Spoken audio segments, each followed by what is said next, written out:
കണ്ണൂരിൽ വീണ്ടും ബോംബ് പിടികൂടി. പാനൂർ മുളിയാത്തോട് നിന്ന് 2 സ്റ്റീൽ ബോംബുകളാണ് കണ്ടെത്തിയത്. സ്ഥലത്ത് പോലീസ് പരിശോധന നടത്തുന്നു.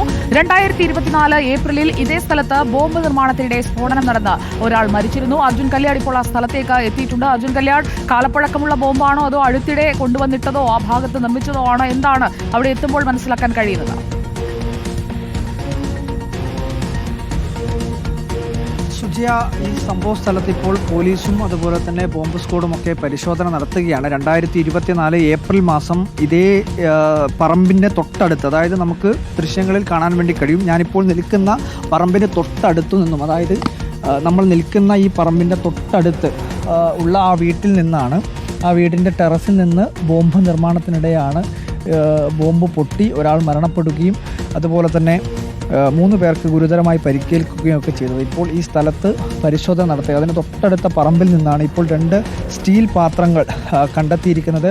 അത് ബോംബാണ് എന്നുള്ളതാണ് മനസ്സിലാക്കാം. ഈ സാഹചര്യവും അതുപോലെ തന്നെ തൊട്ടടുത്ത് ഈ 2024 ബോംബ് സ്ഫോടനമൊക്കെ നടന്ന ഒരു പശ്ചാത്തലത്തിൽ കൂടിയാണ് ഇത് അങ്ങനെയൊരു നിഗമനത്തിലേക്ക് എത്തുന്നത്. എന്നാൽ ഇപ്പോൾ ഇത് പൂർണ്ണമായും പരിശോധിച്ചാൽ മാത്രമാണ് ഇതിനകത്ത് എന്തെങ്കിലും തരത്തിലൊരു സ്ഥിരീകരണം നൽകാൻ വേണ്ടി കഴിയുക എന്നുള്ളതാണ് ഇപ്പോൾ ബോംബ് സ്ക്വാഡിൽ നിന്നും പറയുന്നത്. സ്ഥലത്ത് ഈ പറമ്പിൽ, ആളൊഴിഞ്ഞൊരു പറമ്പാണ്. ഇവിടെ രാവിലെ ജോലിക്കെത്തിയ, അല്ലെങ്കിൽ ഈ പറമ്പിൽ ജോലി ചെയ്യാൻ എത്തിയിട്ടുള്ള തൊഴിലാളികളാണ് ഈ 2 സ്റ്റീൽ പാത്രങ്ങൾ ആദ്യം കാണുന്നത്. വളരെ പെട്ടെന്ന് തന്നെ പോലീസിൽ വിവരം അറിയിച്ചു. എന്തായാലും ഇപ്പോൾ അത് ഡോഗ് സ്ക്വാഡ് പരിശോധന നടത്തിക്കഴിഞ്ഞിരിക്കുകയാണ്. ഈ പരിസര പ്രദേശങ്ങളിലും ഇവർ പരിശോധന നടത്തിക്കൊണ്ടിരിക്കുന്നുണ്ട്. അതായത് ഇവിടെ മറ്റ് ഇത്തരത്തിലുള്ള എന്തെങ്കിലും ബോംബ് നിർമ്മാണത്തിന് ആവശ്യമായിട്ടുള്ള സാമഗ്രികളോ വസ്തുക്കളോ ഈ പ്രദേശത്ത് എവിടെയെങ്കിലും സൂക്ഷിച്ചിട്ടുണ്ടോ തുടങ്ങിയിട്ടുള്ള കാര്യങ്ങളെല്ലാം തന്നെ പരിശോധന നടത്തുന്നുണ്ട്.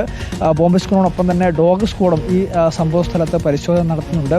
ഒരുപക്ഷെ 2024 ഇവിടെ ആ സംഭവം നടക്കുന്ന സമയത്ത്, അതായത് മുളിയാത്തോട് ബോംബ് സ്ഫോടനം നടക്കുന്ന സമയത്ത്, ബോംബ് നിർമ്മാണത്തിനിടെ സ്ഫോടനം നടക്കുന്ന സമയത്ത് തന്നെ ആ വീട്ടിൽ കൂടുതൽ സ്ഫോടക വസ്തുക്കളൊക്കെ സൂക്ഷിച്ചിരുന്നു. ഈ സ്ഫോടനം നടന്ന ഉടനെ തന്നെ ആ സമയത്ത് കൂടെ ഉണ്ടായിരുന്നവർ അത് മറ്റ് പല സ്ഥലങ്ങളിലേക്കും മാറ്റിയിരുന്നു തുടങ്ങിയിട്ടുള്ള കാര്യങ്ങളൊക്കെ തന്നെ ആ സമയത്ത് വലിയ രീതിയിൽ ഉയർന്നു കേട്ടതാണ്. ഇത് കണ്ടിട്ട് കുറച്ച് മണ്ണൊക്കെ പുരണ്ട് കിടക്കുകയാണ്. കുറെ കാലമായി അവിടെ കിടക്കുന്ന 2 സ്റ്റീൽ പാത്രം പോലെയാണ് ദൃശ്യത്തിൽ കണ്ടിട്ട് തോന്നുന്നത്. അപ്പോൾ 2024 പൊട്ടിത്തെറിച്ചതിന്റെ ബാക്കിയായിരിക്കുമോ ഇത്? നമുക്കങ്ങനെ കൃത്യമായി ഉറപ്പിച്ച് പറയാൻ വേണ്ടി കഴിയില്ലെങ്കിൽ കൂടി അതിനുള്ള സാധ്യത നമുക്ക് തള്ളിക്കളയാൻ വേണ്ടി കഴിയില്ല. കാരണം തൊട്ടടുത്ത പറമ്പിലാണ്, അതായത് 2024 ഏപ്രിൽ മാസം ഷെറിൽ എന്ന് പറയുന്ന DYFI പ്രവർത്തകനായിട്ടുള്ള ഒരു യുവാവ് കൊല്ലപ്പെട്ട 3ഓളം തന്നെ DYFI പ്രവർത്തകരായിട്ടുള്ളവർക്ക് ഗുരുതരമായി കൈപ്പത്തി അടക്കം മറ്റുപോകുന്ന സാഹചര്യം പോലും ഉണ്ടായിരുന്നു. അപ്പോൾ അത്രയും ഗുരുതരമായി പരിക്കേറ്റ ആ സ്ഫോടനത്തിൻ്റെ ഒരുപക്ഷെ ബാക്കി പത്രമായിരിക്കും എന്നുള്ളതാണ് നമുക്ക് മനസ്സിലാക്കാൻ വേണ്ടി കഴിയുന്നത്. ഇപ്പോൾ പോലീസ് ഉദ്യോഗസ്ഥർ ഉൾപ്പെടെ ഈ സ്ഥലത്ത് പരിശോധന നടത്തുകയാണ്. ASP ഉൾപ്പെടെ ഈ സ്ഥലത്ത് എത്തുകയും പരിശോധന നടത്തുകയൊക്കെ ചെയ്യുന്നുണ്ട്. പക്ഷേ പോലീസും അതുപോലെ തന്നെ ബോംബ് സ്ക്വാഡും ഒക്കെ കൃത്യമായി പറയുന്നത് ഒരു സ്ഥിരീകരണം വേണമെങ്കിൽ സ്വാഭാവികമായും അതിന് ഒരു പരിശോധന അല്ലെങ്കിൽ അതിൻ്റെ പൂർണ്ണമായിട്ടുള്ള ഇത് കഴിഞ്ഞാൽ മാത്രമേ പറയാൻ. ഒന്നും പറയാറായിട്ടില്ല. ബാക്കി നോക്കിയിട്ട് അതിൻ്റെ കാര്യങ്ങൾ പിന്നീട് പറയാം.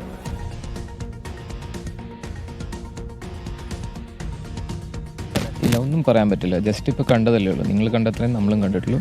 ബാക്കി കാര്യങ്ങൾ നോക്കിയിട്ടേ പറയാൻ പറ്റും. ഏത് സ്ഥലത്ത് തന്നെയാണ്? സോറി, ബേസിക്കലി ഇവിടുത്തെ ഈ പറമ്പിൻ്റെ ഓണർ തന്നെയാണ് ഞങ്ങൾ അറിയിക്കുന്നത്. അപ്പോൾ അങ്ങനെയാണ് ഞങ്ങൾ എത്തിയത്. സ്ഥലത്ത് തന്നെയാണ്? ഇല്ല, ആരെയും സംശയമില്ല. ഇതുവരെ ഞങ്ങൾ അന്വേഷിച്ചിട്ടേ ബാക്കി ഇനി പറയാൻ പറ്റും. ഇതേ സ്ഥലത്ത് തന്നെയാണ് കഴിഞ്ഞ 1 വർഷം മുന്നേ ഒരു സ്ഫോടനം നടന്ന് പരിക്കേറ്റ തൊട്ടടുത്ത പറമ്പിലാണ്. അപ്പോൾ ആ രീതിയിൽ എന്തെങ്കിലും സംശയം? ആ രീതിയിലും അന്വേഷിക്കുന്നതായിരിക്കും. സമയത്ത് ഇവിടെ നിന്ന് സ്ഫോടനം നടന്ന ഉടനെ കുറേ സ്ഫോടക വസ്തുക്കൾ തൊട്ടടുത്ത പറമ്പിലൊക്കെ മാറ്റിയിരുന്നു തുടങ്ങിയിട്ടുള്ള വാർത്തകളൊക്കെ ഉണ്ടായിരുന്നു. പോലീസും അക്കാര്യം സ്ഥിരീകരിച്ചതാണ്. തൊട്ടടുത്ത സ്ഥലത്ത് നിന്നും അതിനുശേഷം 2 ബോംബുകളൊക്കെ കണ്ടെത്തിയിരുന്നു. അപ്പോൾ അതിൻ്റെയൊക്കെ ഒരു ബാക്കി പത്രമായിട്ട് കാണാൻ പറ്റും. കഴിഞ്ഞ വർഷത്തെ കാര്യം നോക്കേണ്ടി വരും. കാര്യങ്ങൾ എങ്ങനെയായിരുന്നു അന്ന് ചെയ്തിരുന്നതെന്നെല്ലാം അതിനെ ബേസ് ചെയ്ത് ഞങ്ങൾ കൂടുതൽ അന്വേഷിക്കുന്നതായിരിക്കും. അതെ, അത് ബാക്കി പ്രോസസ്സ് അതിൻ്റെ BDDSൻ്റെ സ്റ്റാൻഡേർഡ് പ്രോസസ്സ് ഉണ്ട്, ബോംബ് ഡിസ്പോസൽ ടീമിൻ്റെ. അത് കഴിഞ്ഞിട്ടായിരിക്കും നമ്മൾ പറയുന്നത്. അതെ, ഓക്കെ, ശരി.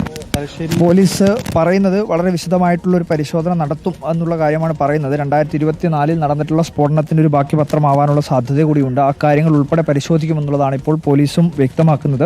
എന്തായാലും 2 സ്റ്റീൽ ബോംബുകൾ ഇന്ന് രാവിലെ ഇവിടെ ഈ തോട്ടത്തിൽ ജോലിക്കെത്തിയിട്ടുള്ള തൊഴിലാളികളാണ് ആദ്യം കാണുന്നത്. പിന്നീട് പോലീസിന് വിവരം അറിയിച്ചു. ഇതിൻ്റെ ഓണർ ആണ് പോലീസിന് വിവരം അറിയിച്ചത് എന്നുള്ളതാണ് ഇപ്പോൾ പോലീസ് തന്നെ പറയുന്നത്. അതിൻ്റെ അടിസ്ഥാനത്തിലാണ് ഇവിടെ പോലീസ് എത്തുകയും പിന്നീട് ബോംബ് സ്ക്വാഡിനെയും ഡോഗ് സ്ക്വാഡിനെയും ഒക്കെ എത്തി പരിശോധന നടത്തുകയും ഒക്കെ ചെയ്തത്.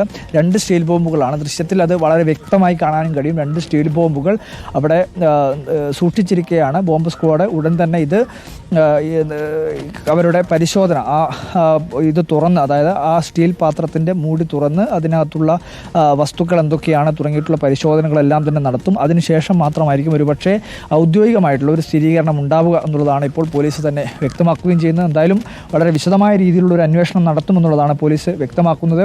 അതിൽ ഏറ്റവും പ്രധാനമായി 2024 സ്ഫോടനം നടന്ന ഇതിന് തൊട്ടടുത്തുള്ള കെട്ടിടത്തിലാണ് നമുക്കത് കൂടി കാണാൻ വേണ്ടി കഴിയും. അതായത് ഇവിടെ നിന്ന് ഒരു 50 മീറ്റർ അല്ലെങ്കിൽ 100 മീറ്ററിൽ താഴെ ദൂരം മാത്രമുള്ള ഒരു സ്ഥലത്താണ് ഇങ്ങനെ ഒരു ബോംബ് സ്ഫോടനം 2024 നടന്നത്. അന്ന് ഒരു വീടിൻ്റെ നിർമ്മാണത്തിലിരിക്കുന്ന ഒരു വീടിൻ്റെ കെട്ടിടത്തിലാണ് അതിൻ്റെ മുകളിൽ വെച്ചാണ് ഈ സ്ഫോടനം നടന്നത്. ആ സമയത്ത് നമുക്ക് 2024 നടന്നിട്ടുള്ള ആ സ്ഫോടനം നടന്ന വീടിൻ്റെ കെട്ടിടം ഉൾപ്പെടെ നമുക്കിപ്പോൾ ദൃശ്യങ്ങളിൽ കാണാൻ വേണ്ടി കഴിയും. ഈ പറയുന്ന ഞാനിപ്പോൾ നിൽക്കുന്ന ഈ നിർമ്മാണത്തിലിരിക്കുന്ന വീടിൻ്റെ ടെറസിന് മുകളിൽ വെച്ചാണ് അന്ന് ബോംബ് നിർമ്മാണം നടത്തിയത്. അന്ന് ഏകദേശം 8ഓളം പേർ ഉണ്ടായിരുന്നു ഈ ബോംബ് നിർമ്മാണത്തിൻ്റെ സമയത്ത് അവിടെ ഉണ്ടായിരുന്നു എന്നുള്ളതാണ് നമുക്ക് മനസ്സിലാക്കാൻ വേണ്ടി കഴിയുന്നത്.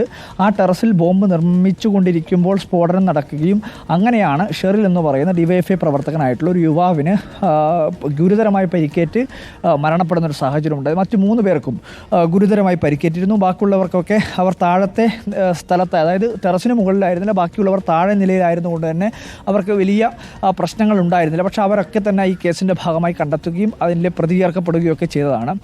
ആ പറമ്പിന്, അതായത് ആ സ്ഥലത്തിന് തൊട്ടടുത്ത്, അതായത് നമ്മളൊരു 100 മീറ്റർ മാത്രമാണ് ആ വീടിൽ നിന്നും, അതായത് 2024 സ്ഫോടനം നടന്ന ആ വീട്ടിൻ്റെ ടെറസിൽ നിന്നും ആ വീട് നിൽക്കുന്ന സ്ഥലത്തു നിന്നും ഇപ്പോൾ ഈ 2 സ്റ്റീൽ ബോംബുകൾ കണ്ടെത്തിയ സ്ഥലത്തേക്ക് ഏകദേശം ഒരു 100 മീറ്റർ, അതായത് 100 മീറ്റർ താഴെ ദൂരം മാത്രമേ ഉണ്ടാവുകയുള്ളൂ. അവിടെയാണ് 2 ബോംബുകൾ കണ്ടെത്തിയത്. ആ 2 ബോംബുകൾ കൃത്യമായ രീതിയിൽ സ്ഥിരീകരിക്കണമെങ്കിൽ അത് തുറന്ന് പരിശോധന നടത്തിയതിന് ശേഷം മാത്രമേ കഴിയുകയുള്ളൂ എന്നുള്ളതാണ് ഇപ്പോൾ പറയുന്നത്. പക്ഷേ സ്വാഭാവികമായും അതിനുള്ള സാധ്യത തള്ളിക്കളയാൻ വേണ്ടി കഴിയില്ല എന്നുള്ളതാണ്